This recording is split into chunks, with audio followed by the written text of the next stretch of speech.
Praise the Lord. प्रभु के नाम की स्तुति हो। आज हम पढ़ेंगे दूसरा इतिहास 8वां अध्याय। सुलेमान को यहोवा के भवन और अपने भवन के बनाने में 20 वर्ष लगे। तब जो नगर हुराम ने सुलेमान को दिए थे उन्हें सुलेमान ने दृढ़ करके उनमें इज़राइलियों को बसाया। तब सुलेमान शोबा के हमात को जाकर उस पर जयवंत हुआ और उसने तदमोर को जो जंगल में है और हमात के सब भंडार नगरों को दृढ़ किया। फिर उसने ऊपर वाले और नीचे वाले दोनों बेथोरोन और शहरपनाह और फाटकों और बैडों से दृढ़ किया।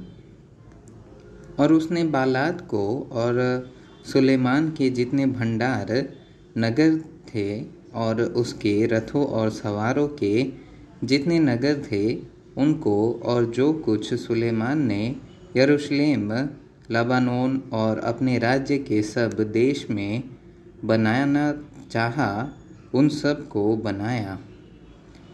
हित्तियों, एमोरियों, परिज्जियों, हिव्वियों और यबूसियों के बचे हुए लोग जो इज़राइल के न थे उनके वंश जो उनके बाद देश में रह गए और जिनका इज़राइलियों के ने अंत न किया था उनमें से तो कितनों को सुलेमान ने बेगार में रखा और आज तक उनकी वही दशा है। परंतु इज़राइलियों में से सुलेमान ने अपने काम के लिए किसी को दास न बनाया।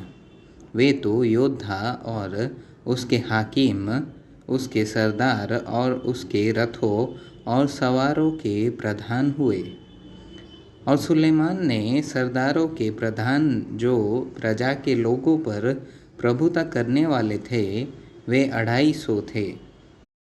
फिर सुलेमान फिरौन की बेटी को दाऊदपुर में से उस भवन में ले आया जो उसने उसके लिए बनाया था, क्योंकि उसने कहा कि जिस जिस स्थान में यहोवा का संदूक आया है वे पवित्र है, इसलिए मेरी रानी इज़राइल के राजा दाऊद के भवन में न रहने पाएगी।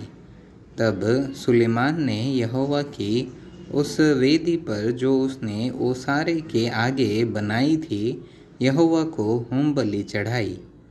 वह मूसा की आज्ञा के और दिन दिन के प्रयोजन के अनुसार अर्थात विश्राम और नए चांद और प्रति वर्ष 3 बार ठहराए हुए पर्वों अर्थात अख़मीरी रोटी के पर्व और अठवारों के पर्व और झोपड़ियों के पर्व में बलि चढ़ाया करता था।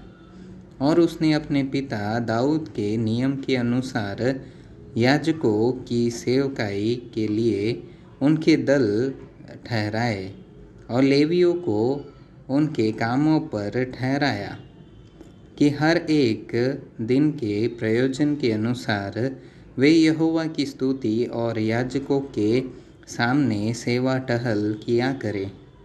और एक एक फाटक के पास द्वारपालों को दल दल करके ठहरा दिया, क्योंकि परमेश्वर के भक्त दाऊद ने ऐसी आज्ञा दी थी। और राजा ने भंडारों या किसी और बात में याजकों और लेवियों के लिए जो जो आज्ञा दी थी उनको न टाला।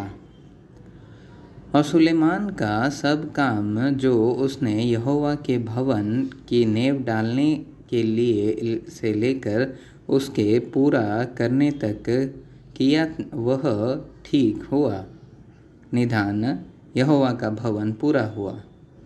तब सुलेमान एस्योन गेबेर और एलौत को गया जो एदोम के देश में समुद्र के तीर पर हैं, और हुराम ने उसके पास अपने जहाज़ों के द्वारा जहाज और समुद्र के जानकार मल्लाह भेज दिए, और उन्होंने सुलेमान के जहाज़ों के संग ओपीर को जाकर वहाँ से 450 किक्कार सोना राजा सुलेमान को ला दिया।